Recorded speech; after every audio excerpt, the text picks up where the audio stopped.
Adam, what do we know about Netflix and Christmas as we go off the rails? Well, Netflix has announced a doubleheader on Christmas Day. Patrick Mahomes and the Chiefs at the Pittsburgh Steelers. Lamar Jackson and the Baltimore Ravens at C.J. Stroud and the Houston Texans. Some marquee attractions. I think if you're going to spend hundreds of millions of dollars, you're going to get your money's worth on Christmas. If people are going to pay for a streaming service, they're going to want good, attractive matchups. And the NFL is giving Netflix some marquee matchups on Christmas Day for people to tune in. Last year, we had the Raiders and Chiefs and Giants and Eagles. Yeah. This year tops that, it looks like. Well, I think last year when the schedule was announced, you weren't thinking about the Houston Texans as a marquee matchup, right? So now you look at Ravens-Texans on Christmas Day. Like, that's exciting, right? Phenomenal. First of all, the moves that Houston made this offseason, obviously bringing in Stephon Diggs, re-solidifying a defense, and we saw talent run out for them in the playoffs last year against Baltimore. It's not that CJ wasn't good. They just didn't have enough people. The Baltimore Ravens had a better roster. I don't know if that's the case anymore with what they've done in this offseason. CJ obviously is going to be a year advanced, but also people are going to have a year of tape.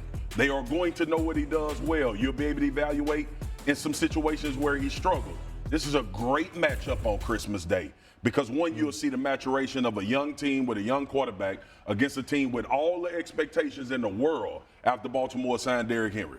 Christmas feels like a day that's going to go a long way in determining the MVP. Yes. You know, I mean, I think of both games. You'll have 3 out of final 5 guys in the conversation with Patrick playing against Pittsburgh, but then specifically Houston and Baltimore. I mean, those 2 quarterbacks are more than likely going to be in the very final parts of those MVP conversations. Lamar, no OBJ. Does Zay Flowers take that next step? Can Rashad Bateman stay healthy? And then CJ, Marcus, you talked about this. So many different pieces that they have on their offense right now. Yeah.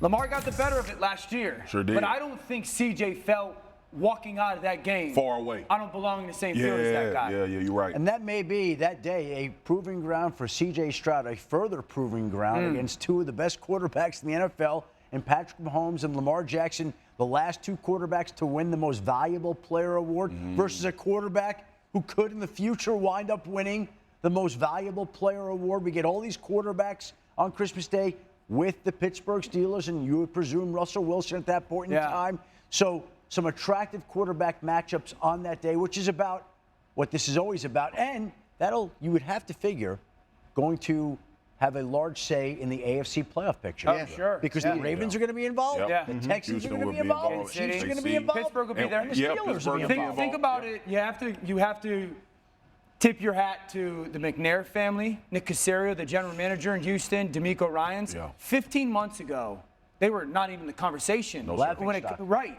And now they're getting a Christmas Day game against a team that was in the AFC Championship game in the defending NFL MVP. It started with the seriousness, one, of signing D'Amico Ryans. Remember we were sitting here and I said, it's great that you got D'Amico Ryans as a head coach. I want to see how long the contract is. I want to see what the commitment is. And it started with him. And then you look at Nick Caserio, obviously coming from New England prior to, having a lot of success there, understanding roster management, did a better job than Bill Belichick did in this particular situation. But ultimately, when you think about, I love the fact that Houston acknowledged we got one. Yeah, we're going. And they went into this offseason with that same type of mentality. And don't forget Joe Mixon in that backfield as well now. And I think as a result, I don't know this for a fact, but I'm expecting 4 hours from now we're going to find out Houston has more than one standalone game at some point this season. So a lot can happen in a year.